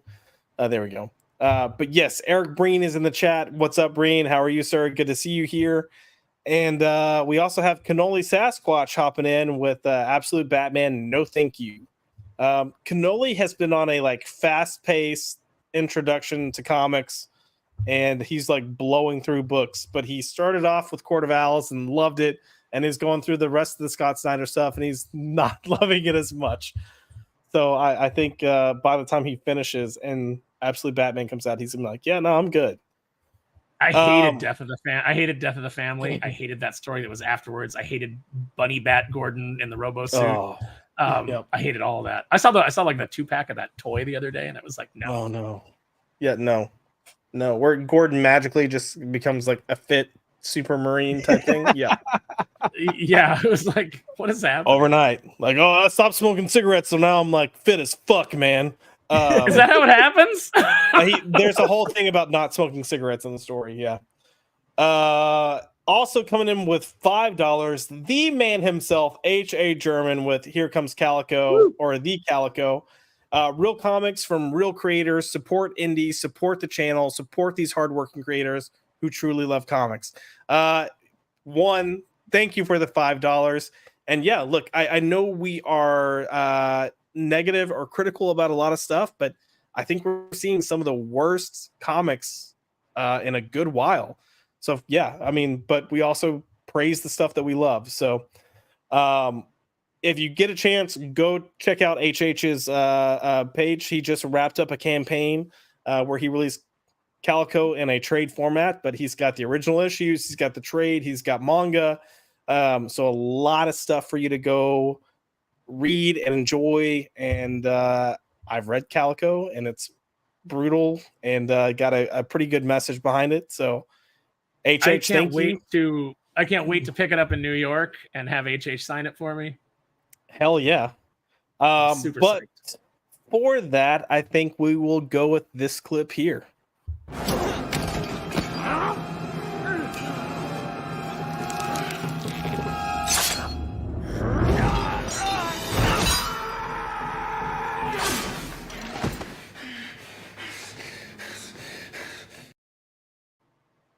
Oh yeah.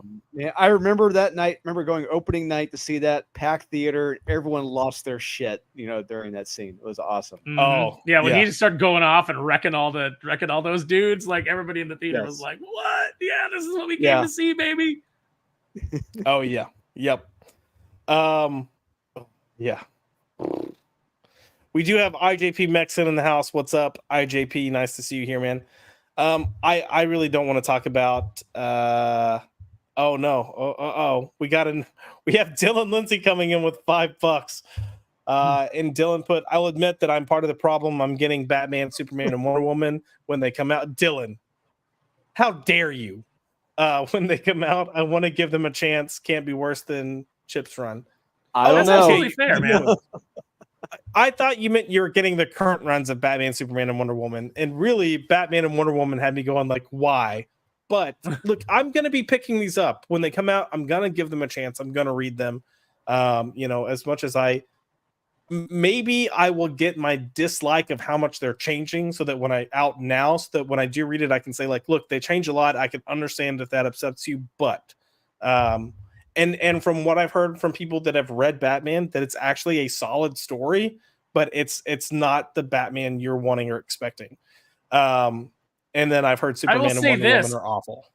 I love the premise of Wonder Woman. And when they announced who was writing it, I was like, oh, I'm not excited anymore. Because now I know exactly what it's going to be. Because it's going to be the same thing that we get every single time from Kelly Thompson. It's going to be Scarlet again. It's, you know, it's just the same story over and over again. The same bland kind of, you know, and try attempts at like cutesy pie dialogue. It's not good. Yeah. Now, Josh, when you read Kneel Before Doomface, as you have promised to do this evening, you will read some dialogue that I think is quite good. I mean, I've already read some of Kneel Before Doomface, and I laughed my ass off. So I'm well prepared. Dylan, I do want to say thank you for the $5, sir. I really appreciate it. And I've got this clip for you, man. I want to resolve this like civilized men. I'm not threatening you. I'm unarmed. Good. Is Mal the best character ever? Mal's great. Love Mal so much. Great. I love that whole movie, man. Just like I saw that movie before I saw the show. Oh, okay. No, I did not. I saw the show and then I saw the movie, but I went from the movie theater over to the bookstore because that was when they still had Blu-rays and stuff. After seeing the movie, and I was like on my phone, and I was like, "Oh, this was that show that like I wanted to watch, but I could never find." And I was like, "This was," and so then I went over and I bought the DVD set of the show and went home and binged it. Hell yeah! Firefly, Serenity, good stuff. We're gonna go ahead and move on to our final topic of tonight, and I cannot wait to hear you two talk about this. But IDW is shifting its publishing strategy, and they get knocked down, but they get up again. It was gonna keep me down. I mean, pretty much in that same vein. Pissing the night away. Pissing our investors' money away. Yeah. So IDW is, if there were ever a company on life support, it's IDW. And it's life support with a backup generator, you know, plus Thor himself sending lightning bolts to help resuscitate you. Yeah, just I don't even know. They're losing licenses right and left. They just fired, got rid of, laid off, whatever you want to call it, a ton of people. And now they're like, hey, we're going with this new publishing initiative where we're going to kind of create our own superhero stories. We're going to do our own horror stories. And also we're going to do like new reimaginings of biblical stories. And I'm just like, oh, dear God. And, you know, maybe, just maybe if they had kept Mark Doyle around to oversee this, I would have said, you know what? Mark Doyle, he's pretty damn good. I'll give him a shot. Yep, same. But you practically have Heather Antos running the show almost. Like she's one of their main editors, right? She's in charge of all licensing, which they're losing left and right. So what does that tell you? Oh yeah. Okay, so who knows? But I think this was meant to be like, oh, here's a hoorah type moment. I didn't have that. I was like, oh dear God, here we go. Aaron, what are your thoughts on this? When I heard this, I immediately thought they are cooked because this publishing lineup, this initiative that they have, this is what you do when you're a comic company that's just starting out. This is what you do. When you're Boom Studios and you're just starting out and you go, I don't know, what can we do? What's public domain? Cthulhu Tales? All right, we'll do Cthulhu Tales. And we'll do a couple of horror things. And we'll do some, maybe we do a Bible thing. But you would do a Bible thing that was an adaptation of actual biblical stories presented in the context of the Bible itself and the time period that it's a part of. You wouldn't go, let's modernize that. Let's have Jesus be born, and instead of a carpenter, he's an ad executive on Wall Street, and let's really modernize these stories. Nobody is looking for that. Nobody is going to touch that. You're not going to appeal to the people that want to read stories about Jesus, and you're not going to appeal to people who don't care. Like, they're not going to go, wait a minute, Jesus works on Wall Street and he's against gentrification. They're trying to put an artisanal hummus store in the temple. Judas got kicked out of the Apostle Discord, and now he's planning to betray them for 30 Dogecoin. I'm in. Oh no. The Apostle Discord. Oh gosh. I can't. Drew. They keep calling him Judy, and he's like, stop misgendering me. Stop, please. You know, if I had faith that they could do something as good as Mad TV's Terminator / Jesus' Crucifixion crossover, The greatest story ever told. I would be like, you know what, I'm down. But I feel like we're getting more of this. Like, what was that book that Mark Russell did? Like Second Coming or something? Oh yeah. Mark Russell. And you see, Josh, you bring up an interesting point about faith. Now, what makes that Mad TV skit work, you know, and what makes things like Monty Python and Holy Grail work is because there is respect in the faith. There was a parody in it that they respected it. You know, it shows. And whereas we have an asshole like Mark Russell who openly says he hates Christianity, does not respect it. Okay, it shows in your writing. You know, it's piss poor and it sucks.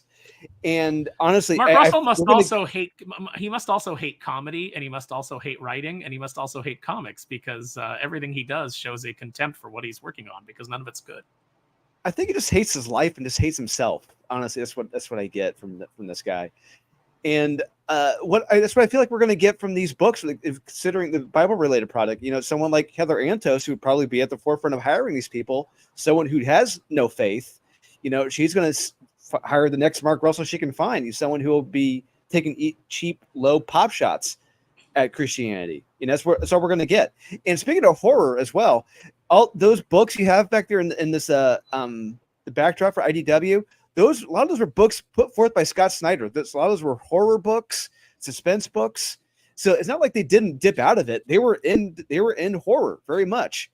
But the problem was they all sucked. They all didn't last past 6 issues. Yep. And all pretty lame and predictable. So it's not like they haven't been out of it. They have been in it. But honestly, if they keep hiring the same lazy hack talent, they're going to get the same lazy hack stories. Well, they also are reportedly only wanting to pay $200 a page for any book, all in. So, you know, whereas like, you know, normally you'd be like, okay, maybe on the lower end, you know, you're paying $200 for art, you know, which is like, you know, maybe you're paying $140 to the artist and maybe you're paying $60 or, you know, just some kind of divide between the artist and the colorist. But then, you know, you're still paying the letterer, you're still paying your editor, you're still paying design, you know, there's other things that go into it. They want to be $200 all in. So what creator that can actually create something that readers are interested in is going to want to go work for whatever terrible page rate that is, like what, like $40 a page? You know, if that $25 a page is going to want to go and create a superhero universe for IDW to own in whole. And you get no part of that if they ever actually even did turn it into anything else. And by the way, good on IDW for jumping on the superhero bandwagon, you know, because they can definitely market that to Hollywood 10 years after, you know, it's pretty much run its course. So again, on the cutting edge, IDW, you know, these ideas are great. You're also never going to be able to market these things in any meaningful way to get enough people to buy them to make them worth anything, even at your $200 a page all in. You just don't have that bandwidth anymore. You hired the Harbinger of Doom to be your senior editor. She's not good at editing. She's a PR nightmare for your company. What are you doing? You got rid of Mark Doyle, a guy who has all kinds of industry goodwill, and then you try to character assassinate him by putting out this thing. But, you know, because he's a decent guy, like the best you can come up with was some people didn't like that he got emotional at the Eisners. And there were some other complaints as well. Oh, oh my God. Yeah. Had to get him out of there. Guy actually cared a little bit at the Eisner Awards. What the hell? Get him the hell out of here. What a psycho. Right. Yeah. I mean, he was probably weeping at what the Eisner Awards used to mean. You know, the death of the Eisners, seeing who was nominated. That was probably why he was emotional. But yeah, it's just like you try to impugn this guy's reputation. and you do it clumsily because there's nothing really that you can hang it on, but you got to make some excuse for why you fired the last talented person at your company. Yeah. And then you come out with this non-idea. Right. Yeah. Again, I've met Mark. I've had multiple conversations with Mark. I think he's a genuinely good guy. I think he ultimately wants to tell good stories, and I think he puts a lot of work into it. If he were still there, I might be a little excited, but God, I think this is DOA. It's dead on arrival. And Aaron, I wish you wouldn't have said. I wish you would have just left it at what creator would want to come in and do a book all in $200 a page, because I was going to be like T. Franklin, but then you had to add the quality part to it, so it was like That's right. That's a good. Yeah, no, I have to say, because there's plenty of people there's plenty of hacks that'll do it. You could. Get, although I don't know, T. Franklin likes to tweet that her page rate on her last project's not her page rate on her new project. Oh it's yeah. Yeah. Okay. Yeah. $1,500 speaking fee. Okay. Oh Jesus Christ! I can't. Unbelievable. No. Now, is it $1,500 because you won't be high, and that's why we have to pay the premium? Is because you're not going to be high when you give the speech, or are you going to show up and be high and then just Yeah, it's because the sex work will be done for the attendees. Oh yeah. There we go. It's one of those things like, okay, that's your speech rate, but what if we provide weed for you? Oh, I'll talk for free then. Okay. Get you some of that weed vodka, make you forget your son. We gotta bring. No, I'm not saying that. Never mind. Anyways, say it in private chat. Yeah, I'll tell you after the show. That is pretty much our wrap up for the topics for tonight. Before we say goodbye to the chat and goodbye to these guys, just a quick reminder: we do have membership tiers here with some fun little perks. We have a lot of shows in the pipeline which we've been discussing, and then some of the immediate things coming up.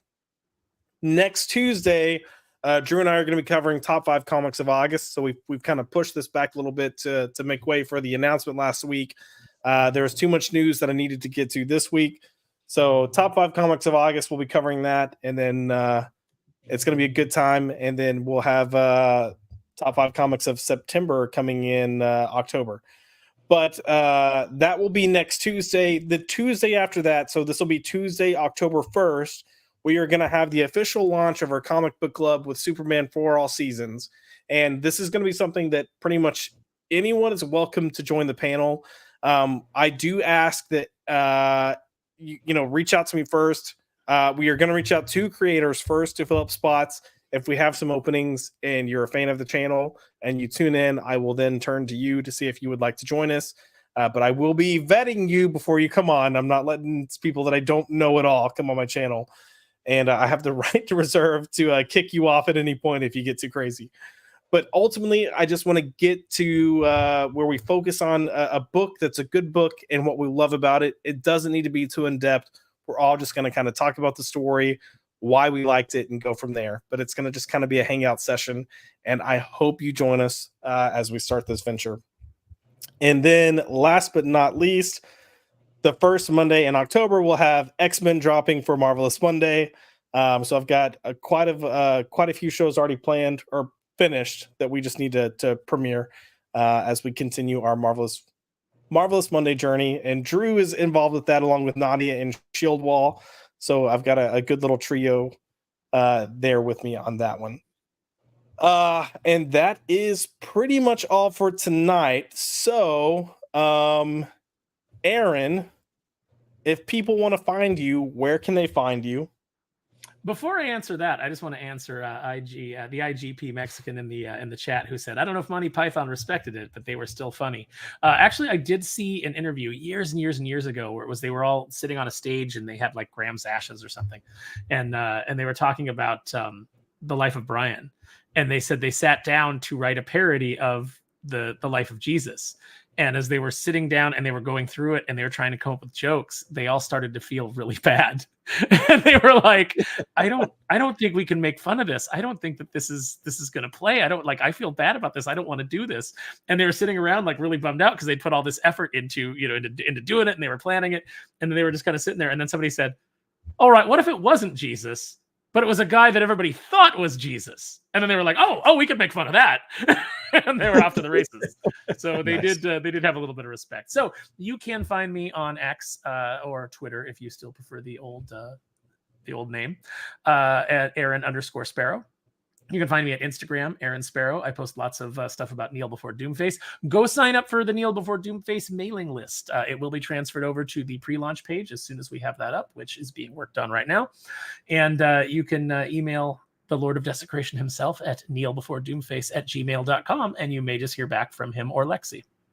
Yes, and I recommend go sign up for that mailing list because I think before too long announcements will be coming out.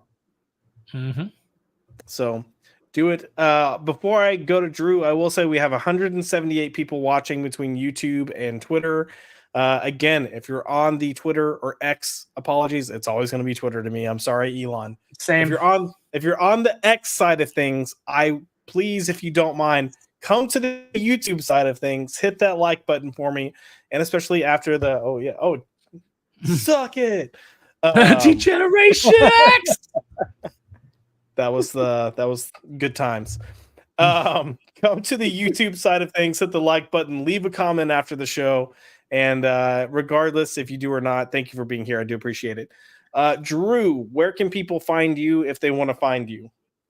You can find me on Facebook, Dolan Waddick. You can find me on Instagram, Dolan_Waddick, and you can find me on various YouTube channels promoting the hell out of TCM Press for the next few weeks, probably up until New York Comic Con.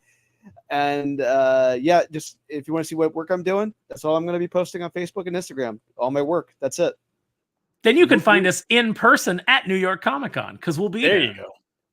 You, me, Murphy, Nate, Steve, the publisher. We're all going to be there. It's going to be a blast. Cannot wait.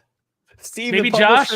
Maybe Josh. I'm gonna try to see if I can swing something. We will see. Do it. So. Do it. Because Joe Corrales is going to be there too. Joe Corrales is going to be there. I was going to bring somebody with me that was going to share the bed with me, Josh, but it looks like that has fallen through. So if you want, Little Spoon is open. Uh-oh. Tempting. Where's your other hand? Between two pillows. I'm so terrified. Before I get to where you can find me, I do want to shout out Dylan Lindsay, who signed up and joined as a member of PBC. Thank you, good sir. I appreciate it. Like I said, we have a lot of fun stuff in the pipeline.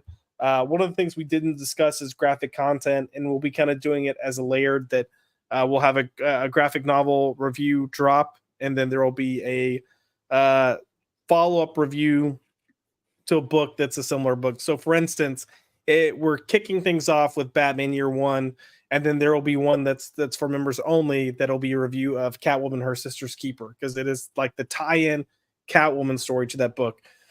So that review will come, but it will be behind the membership wall. So we'll be doing fun stuff like that to kind of get people in. And of course, we have Sipping with McDizzy and Only Josh that's also behind the membership wall. So thank you for joining. And let's see, what clip are we going to play? I've gone through quite a few clips tonight. So this is always a favorite. We're going with it. What are you doing here? 5 words or less. Out for a walk. Bitch. Oh, yeah. You knew it was coming. Even when I originally saw that episode, I knew what the 5th word was going to be. Oh, for real. It was. So, yeah, as for me, if you guys want to find me, you can find my personal handle for Twitter at Joshua L. McDonald. Sorry, X. And the channel's handle is at BiPopped. So go check out both of those. And of course, we're here every Tuesday night, or almost every Tuesday night. And we've got more in the pipeline. It's coming. It's gonna, I think you're seeing that when we say there's more in the pipeline, you now know that we're not lying based on us for months being like, Drew's got a ton of shit that he's working on that we can't talk about. And I think after a while, you guys were like, oh yeah, sure, this again. Okay. But now you know we weren't lying. So yay. But yeah, thank you guys for coming and tuning in tonight. Aaron, Drew, thank you for hopping in. I'm really excited to see everything that comes out over the next month. And then, outside of TCM Press, Aaron, New York, I think we have a tease for Doomface coming out, correct? Oh yeah, I'm gonna have some Doomface prints, some exclusive Doomface prints available. So you guys can pick those up. And Drew and I are doing a little something special that would actually will be the first cover appearance of Doomface. So that'll be available at the show as well. But if you sign up for the mailing list, we will try to make some available to people that can't attend the show. So another good reason to sign up for the mailing list at kneelbeforedoomface@gmail.com. Nice. All right, folks, we are going to call it a night. I will say thank you again for tuning in. Chat, thank you for being awesome. As always, I really appreciate you guys. And I will see y'all next week. Night, Jana.